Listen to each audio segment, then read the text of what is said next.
ಎಲ್ರಿಗೂ ನಮಸ್ಕಾರ. ಮೊದಲಿಗೆ ಸ್ವಲ್ಪ ನಿದ್ದೆ ಇಲ್ಲದೆ ಬಂದಿದ್ದೀನಿ. ನೈಟ್ ಶೂಟಿಂಗ್ ಇತ್ತು ಮಂಗಳೂರಲ್ಲಿ, ಬೆಳಿಗ್ಗೆ ದಿಲ್ಲಿಗೆ ಬಂದೆ, ಮತ್ತೆ ನೈಟ್ ಶೂಟ್ ಇದೆ, ಅಲ್ಲಿಗೆ ಓಡಬೇಕು.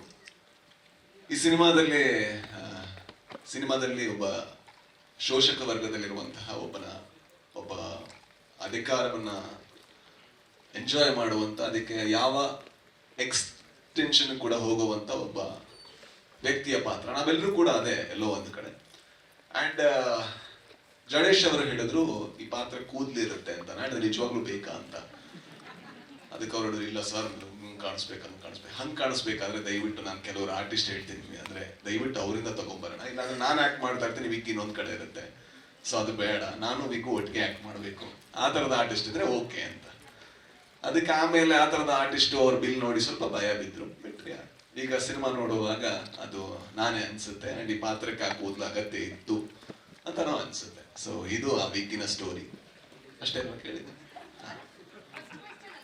ಹಾ, ಎರಡನೇ ಪ್ರಶ್ನೆ ಇದೆಯಲ್ಲ.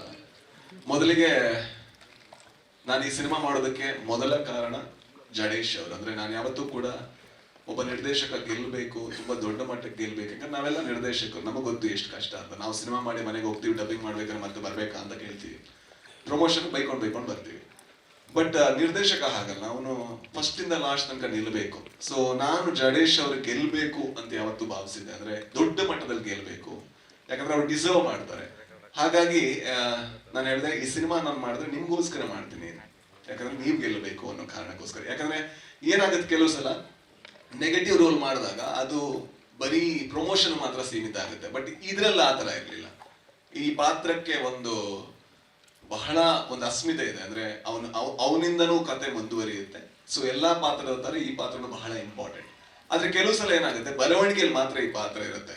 ಯಾವಾಗ ಪಕ್ಕದಲ್ಲಿರುವಂತಹ ನಾಯಕ ಅವನ್ ಸ್ವಲ್ಪ ಇನ್ಸೆಕ್ಯೂರಿಟಿ ತೋರಿಸ್ತಾನೆ, ಆಗ ಸ್ವಲ್ಪ ಕಮ್ಮಿ ಆಗ್ತಾ ಹೋಗ್ತಾರೆ. ಬಟ್ ವಿಜಯ್ ಸರ್ ಹಂಗಲ್ಲ.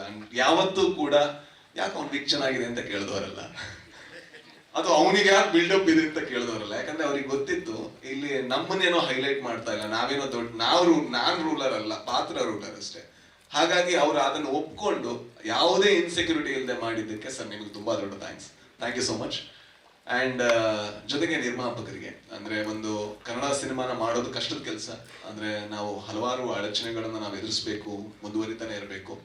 ಸೊ ನಮ್ಗೆ ಎಷ್ಟೇ ಕಷ್ಟ ಆದ್ರೂ ಕೂಡ ಇಲ್ಲಿ ತನಕ ಸಿನಿಮಾ ತಗೊಬಂದಿದ್ದೀರಾ. ಅಂಡ್ ನಾನು ಯಾವತ್ತೂ ಭಾವಿಸೋದು, ನಾನು ಅಥವಾ ಯಾರಾದ್ರೂ ಕನ್ನಡ ಸಿನಿಮಾಗಳನ್ನ ಯಾರೆಲ್ಲ ಮಾಡ್ತಾರೆ ಅವರೆಲ್ಲ ಗೆಲ್ಲಬೇಕು. ಅಟ್ಲೀಸ್ಟ್ ಹಾಕಿದಕ್ಕಿಂತ ₹1 ಜಾಸ್ತಿ ತಗೊಂಡು ಹೋಗ್ಬೇಕು. ಇದೀಗ ಹಾಕಿದಕ್ಕಿಂತ ಡಬಲ್ ತ್ರಿಬಲ್ ಇನ್ನೂ ಜಾಸ್ತಿ ತಗೊಂಡು ಹೋಗ್ಲಿ. ಅಂಡ್ ವಿಜಯ್ ಸರ್ ಜೀವನದಲ್ಲಿ ಅತಿ ದೊಡ್ಡ ಸಿನಿಮಾ ಆಗ್ಲಿ ಅಂತ ನಾನು ಪ್ರೇ ಮಾಡ್ತೀನಿ. ಅಂಡ್ ಜಡೇಶ್ ಸರ್ ಒಳ್ಳೇದಾಗ್ಲಿ ನಿಮ್ಗೆ. ನಾನು ಹೈಯೆಸ್ಟ್ ಅಂದ್ರೆ ಇವರೆಲ್ಲ ಹೇಳಿದ್ರಲ್ಲ ಬ್ರದರ್ ತರ ಟ್ರೀಟ್ ಮಾಡಿದ್ರು, ಬ್ರದರ್ ತರ.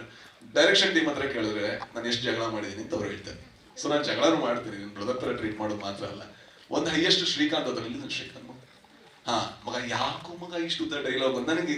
ಅಂದ್ರೆ ಡೈಲಾಗ್ ಅಂದ್ರೆ ನನಗೆ ಸ್ವಲ್ಪ ಕಷ್ಟ ಆಗ್ತಾ ಇತ್ತು. ನಾನು ಬರ್ದಿರೋ ಅಂತ ಅಂದ್ರೆ ನಾನು ಇಡೀ ಗರುಡ ಗಮನ ಸಿನಿಮಾ 60 ಪೇಜ್ ಬಂದ್ರೆ ಇದು ಮೇ ಬಿ ಒಂದ್ 2-3 ಸೀನ್ ಕೇಳಿದ್ರೆ ಒಂದು 10 ಪೇಜ್ ಬರ್ತಾ ಇತ್ತು. ನಾನು ಹೇಳಿದೆ ಗುರು ಇದು ಬೇಡ ಗುರು, ಇಷ್ಟು ಡೈಲಾಗು ಬೇಡ ಇದು ಹೇಳಿದೀನಿ. ಆ ಸೀನಲ್ಲಿ ಅದನ್ನೇ ಹೇಳಿದೀನಿ, ಈ ಸೀನಲ್ಲಿ ಅದನ್ನೇ ಹೇಳಿದೀನಿ, ಜಗಳ ಆಡ್ತಾ ಇದ್ದೆ. ಬಿಕಾಸ್ ಫೈನಲಿ ನಾವೇನ್ ಮಾಡ್ತಿದೀವಿ ಅಂದ್ರೆ ನಾವೆಲ್ಲರೂ ಕೂಡ ಒಂದೇ ಗೋಲಿಗೆ ಕೆಲಸ ಮಾಡ್ತಾ ಇದೀವಿ.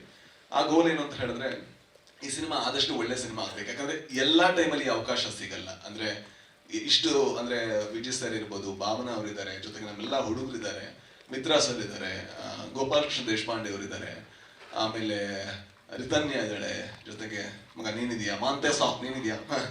ಸೊ ಇವರೆಲ್ಲ ಇರ್ಬೇಕಾದ್ರೆ ಆ ಸಿನಿಮಾ ಗೆದ್ರೆ, ಒಂದು ಕನ್ನಡ ಸಿನಿಮಾ ಆಗಿ ಗೆದ್ದಾಗ ಒಂದು ದೊಡ್ಡ ಲಾಭ ಇದೆ. ರಚಿತಾ ರಾಮ್ ಅವರಿದ್ದಾರೆ, ಆಮೇಲೆ ಬೈಬೋದು ಅವರು. ಸೊ ಎಲ್ಲರೂ ಇದ್ದಾಗ ಒಂದು ಸಿನಿಮಾ ಗೆದ್ರೆ ತುಂಬಾ ಲಾಭ ಇದೆ. ಸೊ ಈ ಸಿನಿಮಾ ಗೆಲ್ಲುತ್ತೆ ಅಂತ ನಾನು ಭಾವಿಸ್ತೀನಿ.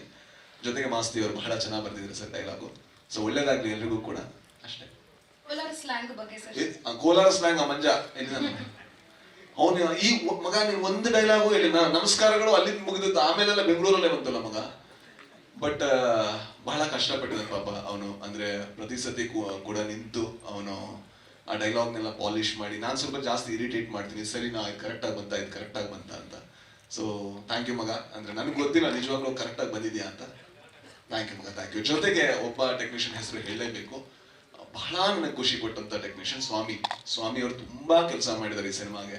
ಅಂದ್ರೆ ಅವರು ದುಡ್ದಂತ ರೀತಿ ಇದೆಯಲ್ವಾ, ನಂಗೆ ಬಹಳ ಖುಷಿ ಆಯ್ತು. ಸ್ವಾಮಿಗೂ ಬಹಳ ಒಳ್ಳೇದಾಗ್ಲಿ ಅಂತ ಕೇಳ್ತಾ ಅಷ್ಟೇ ಅಲ್ವಾ, ಬೇರೆ ಹೆಸರು ಮಿಸ್ ಮಾಡ್ದ ಇಲ್ಲ ಅಲ್ವಾ? Thank you so much.